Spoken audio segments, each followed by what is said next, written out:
The following segment is brought to you by Intermountain Healthcare and the Utah Department of Health.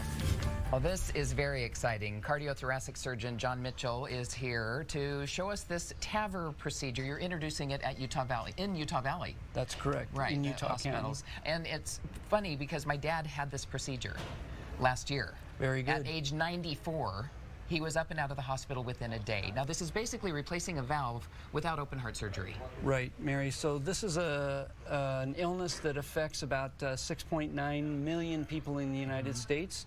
About 150,000 aortic valve replacements are performed a year.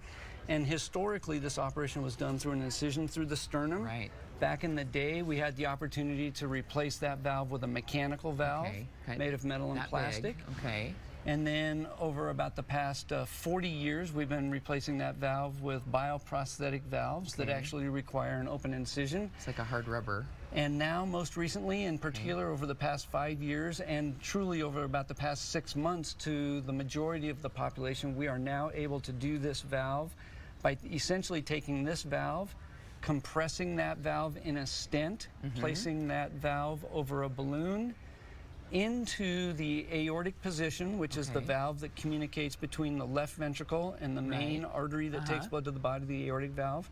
And we can expand that valve in the aortic position to look like that. Okay, so it goes in like this, and then you open it up when it gets inside. It goes in through the aorta into this position here. That is so cool. And then you pop And it then open. we have the system right here. That valve, there's a compressed balloon on that valve, and we can take that valve and expand the valve. My gosh, that is so cool. Into that aortic position, reduce the balloon, and pull it out.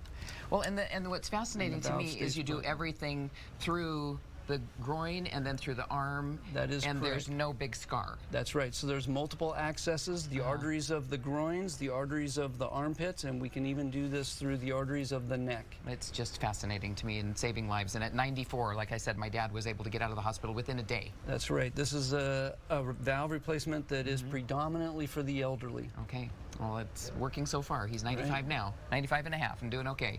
And this is in Utah County for the first time. We've introduced this 5 days ago, and we've done 5 procedures. And it's called the TAVR procedure if you're interested. Thanks so much for showing us how it's done. My pleasure. Thank you. Just amazing, Ron.